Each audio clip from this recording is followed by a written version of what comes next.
Hello guys, I am Ricky and your most welcome to our YouTube channel Nirmala Nirvana classes. आज हम लोग physics देखेंगे और फिजिक्स में जो आज टॉपिक होगी वह है उत्तल लेंस द्वारा वस्तु की विभिन्न स्थितियों के लिए बने प्रतिबिंब, है ना। उत्तल लेंस के द्वारा वस्तु की विभिन्न स्थितियों के लिए बने प्रतिबिंब। जैसा कि आप टॉपिक इसका आप ये देख रहे हैं, हेडिंग देख रहे हैं, इससे आपको समझ में आ गई होगी कि आज हम लोग पढ़ने वाले क्या है। उत्तल लेंस की जो अलग अलग स्थिति, अलग अलग वस्तु की स्थिति है और उसके अकॉर्डिंग जो उसके प्रतिबिंब का अलग अलग बनना है, उसको हम लोग समझेंगे कितने केस में है और किस किस तरह से वो अलग अलग है, इसको आज हम लोग इस वीडियो में समझेंगे। तो चलिए स्टार्ट करते हैं। सबसे पहले तो जो लेंस के बारे में था हम लोगों ने इसके अगले वीडियो में डिस्कस कर लिया है लेंस के बारे में, और आज जो है हम लोग उत्तल लेंस का एक कोर्स से देखने वाले हैं कि जो जो कंडीशंस हैं वो क्या क्या हैं। तो पहले स्टार्ट करते हैं। आप जो ये बड़ा वाला फिगर देख रहे हैं, ये वाला फिगर देख रहे हैं, अभी ये 1, 2 और 3 ये 3 फिगर को हम छोड़ देते हैं, हम सिर्फ यहां पर बात करते हैं, इस फिगर पर बात करते हैं।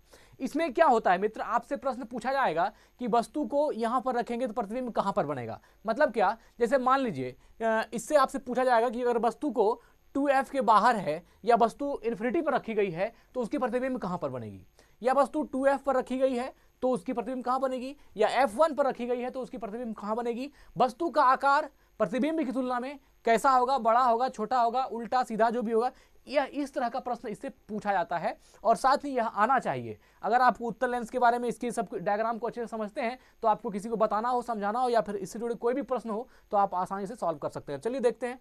इसमें हमने क्या किया, एक शॉर्ट मेथड है, अगर आप इसको समझ जाते हैं तो इसके 6 केस हैं और ये 6 केस को आप अच्छे से समझ सकते हैं अगर यदि आपको ये वाली बात समझ में आती है। तो अब हम स्टार्ट करते हैं, क्या समझना है। देखिए सबसे पहले ये जो O है प्रकाशिक केंद्र आप जान रहे हैं, ये फोकस है, और ये जो C है वक्रता केंद्र है, या इसको आप C2 बोल दीजिए या 2F2 बोल दीजिए।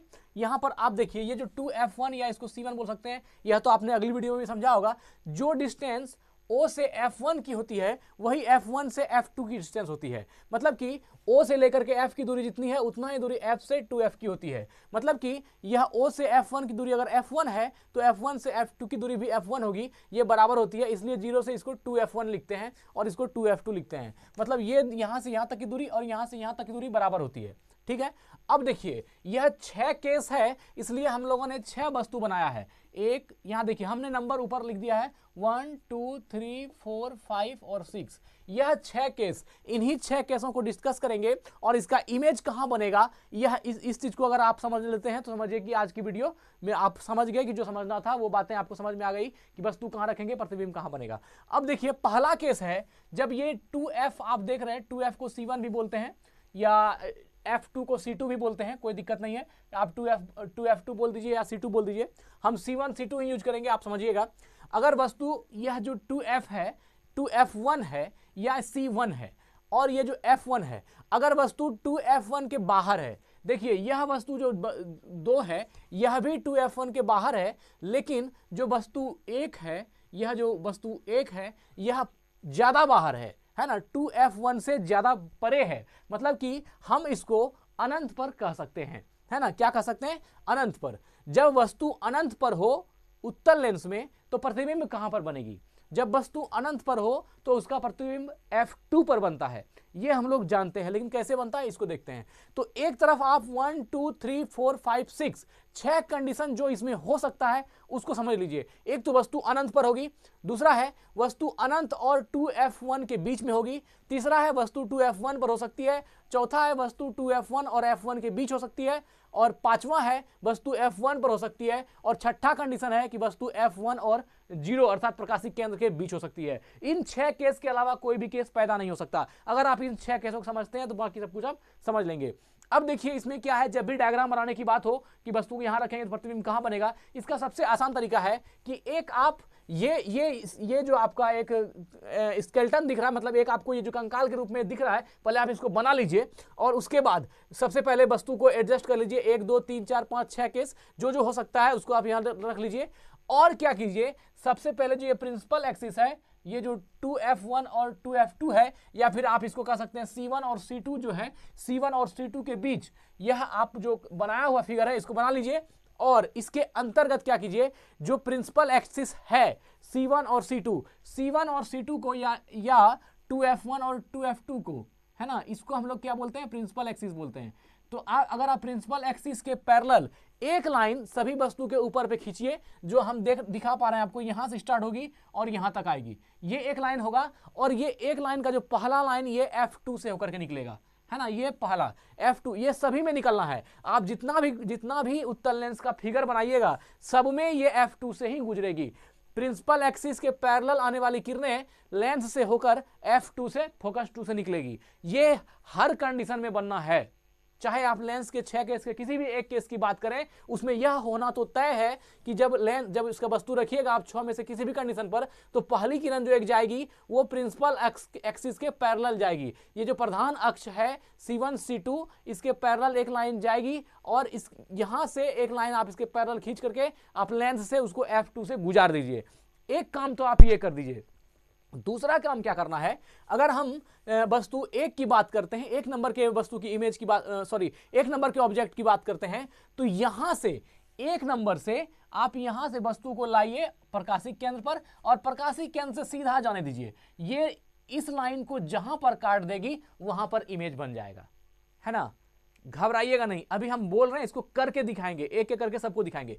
सबसे पहले क्या कहा हमने कि एक प्रिंसिपल एक्सिस जो ये C1 और C2 है, हम इसको लिख देते हैं, ये जो C1 और जो यहाँ C2 है, ये C1 C2 को, है ना, आप C1 C2 को आप प्रिंसिपल एक्सिस तो जानते ही हैं, ये प्रिंसिपल एक्सिस के पैरेलल एक लाइन खींचिए ऑब्जेक्ट के ऊपर से और लेंस तक लाइए और लेंस से इसको F2 से गुजार दीजिए। ये आपको हर केस में करना है। F2 से गुजर गई। दूसरा क्या, अब अगर कंडीशन है वस्तु अनंत पर है, तो यहां से जो अनंत पर आने वाली है, चूंकि अनंत के केस तो अलग हो जाएगा, वो तो सीधा F2 पर प्रतिबिंब बनेगा, क्योंकि अनंत से आप लाइन नहीं खींच सकते हैं। लेकिन अगर आप मान लेते हैं तो यहां से केस 2 की बात करें, तो इसमें भी ये लाइन सीधा सबसे पहले लेंस पर आएगी और लेंस से होकर के F2 से गुजरेगी। दूसरा लाइन क्या होगा, ये आप जो 2 नंबर ऑब्जेक्ट की बात करते हैं, यहां से डायरेक्ट किरण आएगी प्रकाशिक केंद्र पर और प्रकाशिक केंद्र से ये सीधा लाइन आएगी और ये जहां पर इस लाइन को काट देगा वहां पर आपका प्रतिबिंब बन जाएगा। चलिए अब इसको मूर्त रूप में समझते हैं। सबसे पहले केस फर्स्ट को देखिए, यहां पर क्या है, वस्तु की स्थिति वस्तु अनंत पर रखी गई है, ये हमारा लेंस है और ये C1 C2 F1 F2 ये प्रकाशिक केंद्र O है, ठीक है। यहां हमने वस्तु रख दिया, है ना। फर्स्ट केस में प्रतिबिंब कहां है, अनंत पर है, वस्तु कहां है, ऑब्जेक्ट कहां है, अनंत पर। अगर ये ऑब्जेक्ट अनंत पर है तो इसका प्रतिबिंब जब हम यहां से खींचते हैं लाइन, प्रिंसिपल एक्सिस जो C1 C2 है, इसके पैरेलल एक लाइन को खींचा हमने और ये लेंस के F2 से मुख्य फोकस होकर गुजर गई, ठीक है। तो ये अनंत पर है, इसलिए इस केस में प्रतिबिंब यहीं पर बन गया, कहां पर, F2 पर। फर्स्ट केस में क्या है कि आप वस्तु को अनंत पर रखेंगे, प्रतिबिंब F2 पर बन जाएगा। अब आप कहेंगे कि अगर प्रतिबिंब F2 पर बन रहा है तो आपने जो कहा कि वस्तु से एक लाइन खींचना है प्रकाशिक केंद्र पर और सीधा लाइन उसी को बढ़ा के आगे जहां पर कटेगी वहां पर प्रतिबिंब बनेगा, तो वो केस 1 को छोड़ करके बाकी केस में लागू होगा। केस 1 के लिए यह स्पेशल केस है कि वस्तु जब इन्फिनिटी पर हो तो सीधा प्रिंसिपल एक्सिस के पैरेलल जो लाइन आएगी वो मुख्य फोकस से गुजर जाएगी और वहीं पर प्रतिबिंब बनेगा और प्रतिबिंब की जो आकार होगी वह बिंदु मात्र होगी, एक बिंदु मात्र, बहुत ही छोटी प्रतिबिंब बनेगी। इसलिए इसको हमने सिर्फ रेड पॉइंट कर दिया, एक लाल बिंदु के रूप में दिखा दिया है। यह भी एक इमेज है ना, केस फर्स्ट में। तो वस्तु की स्थिति जब वस्तु अनंत पर हो, देखिए यहां पर वस्तु की स्थिति लिखी गई है, ये प्रतिबिंब की स्थिति है और ये प्रतिबिंब की प्रकृति में वस्तु की तुलना में आकार है। तो ये तीनों केस को हम इस तीनों में डील कर लेंगे, एक और देख लेंगे। तो वस्तु को रख दिया इन्फिनिटी पर, प्रतिबिंब कहां बन गया, F2 पर। अब हाँ, यहां पर आपको बात समझ में आ गई होगी कि यहां हम लोगों ने यहां से जो एक लाइन खींचने की बात कही थी कि यहां से प्रकाशिक केंद्र पर और प्रकाशिक केंद्र से जो आगे बढ़ाएंगे, तो वो इसमें इसलिए नहीं हुआ क्योंकि वस्तु अनंत पर है। लेकिन इसके जस्ट दूसरे केस में आ जाइए, ये दूसरे केस में देखिए, वस्तु इस बार कहां है, तो वस्तु C से परे है, मतलब अनंत पर नहीं है, ये C से बहुत दूर था, मतलब अनंत पर था, इन्फिनिटी पर था। लेकिन इस बार जो वस्तु है वो इन्फिनिटी पर नहीं है, इस बार वस्तु कहां है, तो ये C1 पर है ना। अच्छा ठीक है, हम केस 2 की चर्चा करेंगे, लेकिन पहले केस 1 को, इसमें जो छोटा है उसको देख लेते हैं। तो इसमें वस्तु हो गया अनंत पर, वस्तु स्थिति कहां हो गई, अनंत पर, और प्रतिबिंब की स्थिति कहां हो गई, F2 पर। प्रतिबिंब कहां बनेगा, F2 पर बनेगा। प्रतिबिंब जो F2 पर बनेगा वह बिंदु मात्र होगी, अर्थात बहुत ही छोटा प्रतिबिंब बनेगा। तो उत्तल लेंस में जब वस्तु इन्फिनिटी पर हो, जब वस्तु अनंत पर हो, तो उसकी जो प्रतिबिंब बनती है वो कहां बनती है, मुख्य फोकस पर, अर्थात F2 पर बनती है। और वो वस्तु का आकार कैसा होता है, बहुत ही छोटा होता है ना। F2 पर बनेगा, वस्तु की स्थिति F2 पर होगी। प्रतिबिंब की प्रकृति एवं वस्तु की तुलना में प्रतिबिंब जो बनेगा वो वास्तविक बनेगा, बहुत छोटा बनेगा एवं उल्टा बनेगा। एक बात आप याद रखिए, जो प्रतिबिंब वास्तविक होता है वो उल्टा भी होता है और जो प्रतिबिंब सीधा होता है वो काल्पनिक होता है। तो यहाँ पर जहां भी वास्तविक इमेज बनेगा वो हमेशा उल्टा बनता है। याद रखिएगा, जब भी वास्तविक रियल इमेज बनेगा तो वो क्या होगा, वो उल्टा बनेगा, है ना। तो यहाँ पर तीनों ही केस समझ लिए। पहला केस में कि जब वस्तु अनंत पर हो तो उसका प्रतिबिंब कहाँ बनेगा, F2 पर बनेगा, वास्तविक बनेगा, वस्तु से छोटा बनेगा और उल्टा बनेगा, है ना। वास्तविक, छोटा और उल्टा। यह प्रतिबिंब इतना छोटा बनता है कि इसको बिंदु मात्र मानते हैं कि बिंदु मात्र प्रतिबिंब बनता है, इसलिए हमने रेड पॉइंट यहाँ पर दिखा दिया। चलिए, ये तो हो गया केस 1 की बात। क्या केस 1 में कहीं कोई दिक्कत है? नहीं है। चलिए अब केस 2 पर आते हैं। जो दूसरा केस है ये वाला, इस वाले की बात करते हैं, केस 2 की। केस 2 में जो वस्तु है वह कहां है, C1 से परे है, अर्थात C1 से बगल में है, C1 से बाहर में है, लेकिन अनंत पर नहीं है। दूसरे शब्दों में आप कह सकते हैं कि उत्तल लेंस में जो दूसरा कंडीशन है वो इन्फिनिटी और C1 के बीच है। वस्तु की स्थिति इन्फिनिटी और C1 के बीच है। जब वस्तु इन्फिनिटी और C1 के बीच है तो हमने कहा था कि जो वस्तु है उसमें सबसे पहले आप प्रिंसिपल एक्सिस के पैरेलल एक लाइन खींच लीजिए। ये प्रिंसिपल एक्सिस C1 और C2 हुआ, इसके पैरेलल एक लाइन हमने यहाँ खींच लिया और इसको निकाल दिया F2 से। हमने कहा था ये हर उत्तल लेंस के हर केस में ये वाला काम करेंगे कि जो प्रिंसिपल एक्सिस होगा इसके पैरेलल एक लाइन खींचेंगे इसको लेंस से और F2 से गुजार देंगे। तो ये हमने गुजार दिया। अब दूसरी लाइन की जो बात कही थी हमने कि जो ऑब्जेक्ट है इससे स्टार्ट होगा और प्रकाशिक केंद्र से होते सीधे गुजर जाएगी। देखिए यहाँ से स्टार्ट हुआ, ये प्रकाशिक केंद्र पर आई और यहाँ से सीधा ये निकल गई, यहाँ आकर के कट हो गया। तो जहाँ पर उस प्रतिबिंब को कट करता है वहाँ पर क्या हो जाएगा, वहाँ पर आपका प्रतिबिंब बन जाएगा। जिस बिंदु पर दोनों लाइन कट करेगा वहाँ पर आपका क्या हो जाएगी, प्रतिबिंब बन जाएगी। वहीं पर आपका जो है आपका प्रतिबिंब बन जाएगा। तो ये अब देखिए यहाँ पर क्या हुआ कि जब वस्तु को हमने कहाँ रखा, वस्तु को रखा C से परे या फिर कह सकते हैं इन्फिनिटी और C1 के बीच, ठीक है ना। तो प्रतिबिंब की स्थिति क्या हुई, प्रतिबिंब F2 एवं C2 के बीच बनी। कहाँ बनी, F2 एवं C2 के बीच। ये है F2 और ये है C2 और इसके बीच में प्रतिबिंब यहाँ पर है। तो F2 और C2 के बीच में वस्तु प्रतिबिंब बना कि नहीं। जब वस्तु, तो क्या कहेंगे, जब वस्तु इन्फिनिटी और C1 के बीच हो या फिर C1 के परे हो तो उसका प्रतिबिंब जो बनेगा वह कैसा बनेगा, वह F2 और C2 के बीच में बनेगा।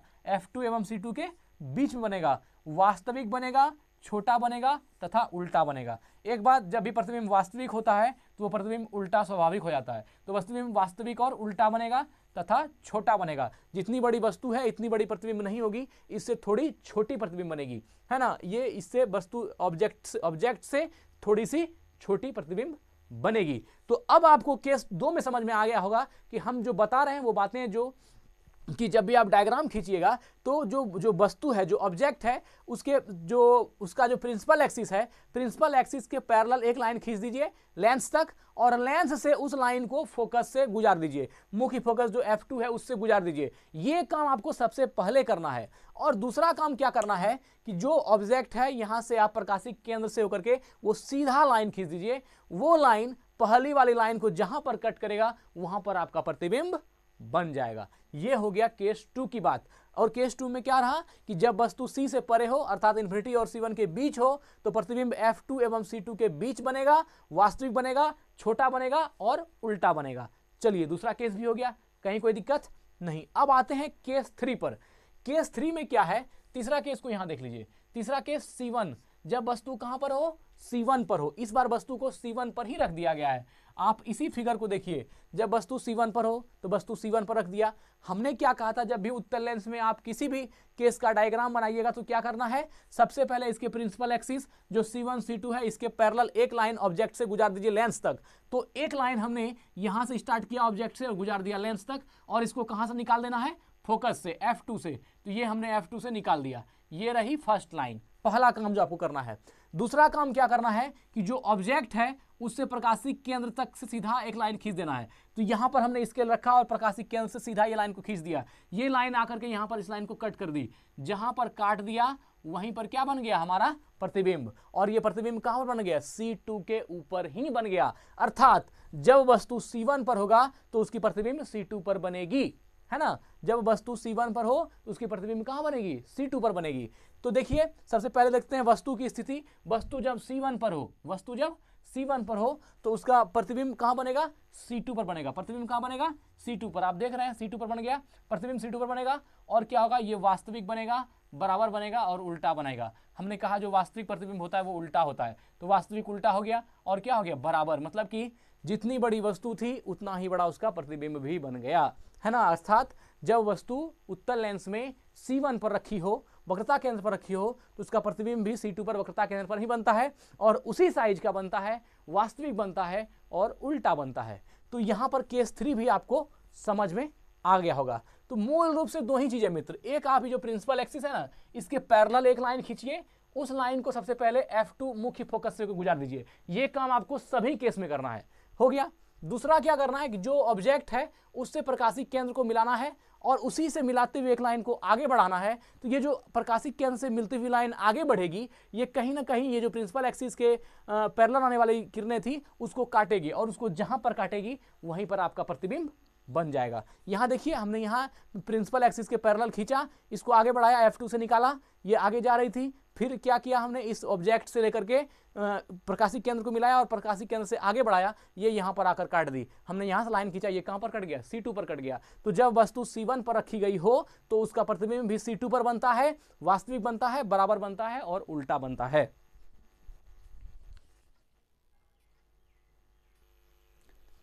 अब हम लोग चौथा केस, पांचवा केस और छठा केस देखेंगे। तीन केस को हम लोगों ने देख लिया जो उत्तल लेंस से संबंधित था। अब जो चौथा केस है, पांचवा केस है और जो छठा केस है, इसको भी देख लेते हैं। चौथा में क्या है मित्र, ये जो चौथा है कि जिसमें जो वस्तु रखी गई है वह C1 और F1 के बीच रखी गई है। कहां तक, C1 और F1 के बीच। C1 यहां है, F1 यहां है।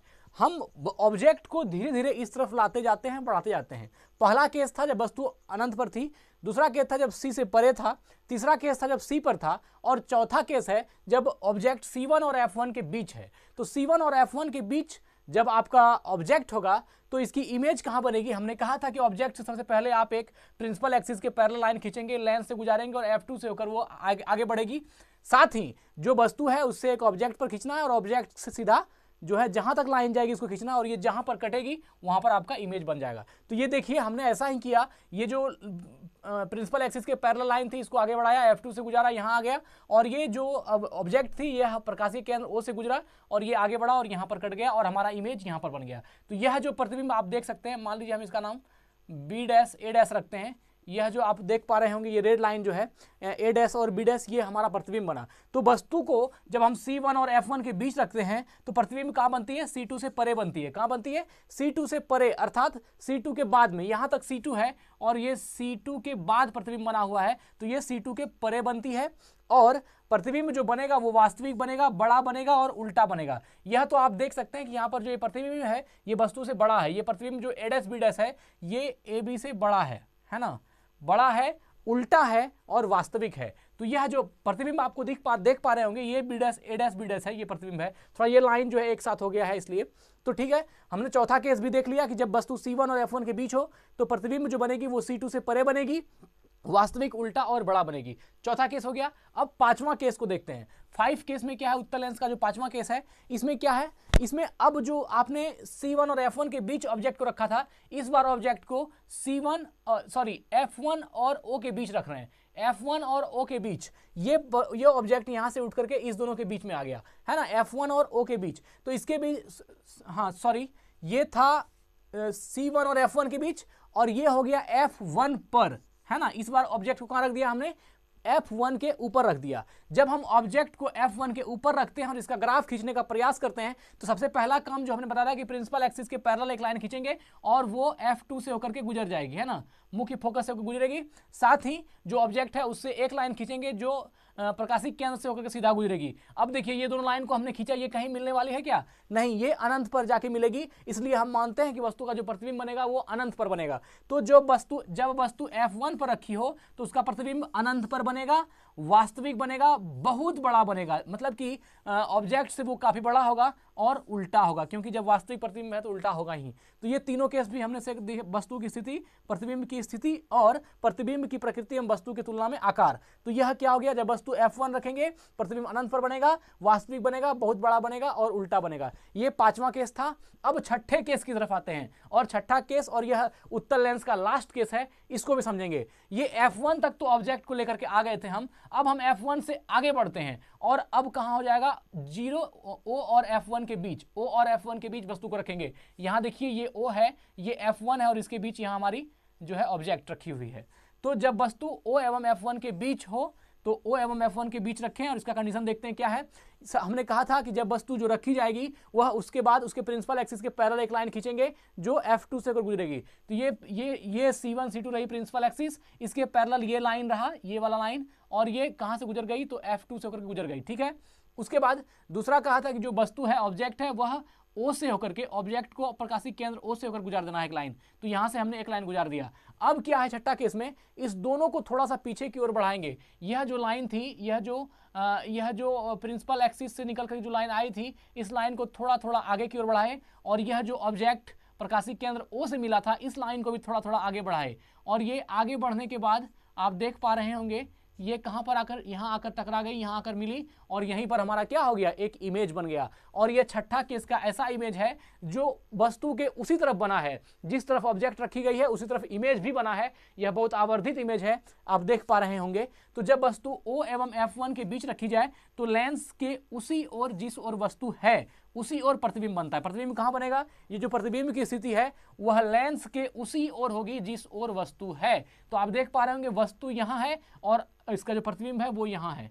ये प्रतिबिंब है, आप इसको हल्का मिटा देते हैं हम, ये प्रतिबिंब है। ये ऑब्जेक्ट आप यहां पर मान लीजिए ये AB है और यहां पर ये A' और B' है, ये हमारा ऑब्जेक्ट है। तो जिस तरफ लेंस के जिस तरफ वस्तु रखी थी, लेंस के उसी तरफ में इसका प्रतिबिंब भी बना। और प्रतिबिंब कैसा बना, आभासी, अर्थात कि आभासी मतलब हो गया आपका जो इमेजनरी है, आभासी, सीधा है एवं आवर्धित। आभासी, सीधा एवं आवर्धित। अभी तक जितना इमेज देखा आपने उत्तल लेंस में सब वास्तविक था और उल्टा था, लेकिन ये छठा केस का जो इमेज है ये आभासी इमेज है ना, और सीधा है एवं आवर्धित है। तो जो भी आभासी इमेज होता है वो सीधा ही होता है, आभासी इमेज सीधा होता है और वास्तविक इमेज उल्टा होता है। तो आभासी इमेज है, सीधा है और आवर्धित है, अर्थात वस्तु से बहुत बड़ा है। तो यह हम लोगों ने 6 केस जो उत्तल लेंस से संबंधित था, उत्तल लेंस के द्वारा वस्तु की विभिन्न स्थितियों के लिए बने प्रतिबिंब को हमने देखा और 6 के 6 कंडीशन को देखा। साथ ही यह जो एक मैप है, अगर आप इसको समझ पाएंगे तो सब आसान हो जाएगा। इसी के थ्रू सब बनता है और सब बनना भी आसान है, कोई बड़ी बात नहीं है। आपको वीडियो देख करके आपको समझ में आई होगी। तो मित्र, अब आपसे आग्रह है कि हमने अपनी जिम्मेवारी को बखूबी निभाया है, आप भी अपनी जिम्मेवारी को निभाइए। चैनल को सब्सक्राइब कर लीजिए, कमेंट कीजिए और एक डायरेक्शन दीजिए कि आपको किस तरह की वीडियो चाहिए। हम उस पर वर्क करेंगे और आपके लिए अच्छी से अच्छी वीडियो लेकर आएंगे। और चैनल को लाइक जरूर कीजिए। धन्यवाद। यहीं हम अपने वीडियो का आज इन करते हैं। स्वस्थ रहें, अपना ख्याल रखें। जय हिंद।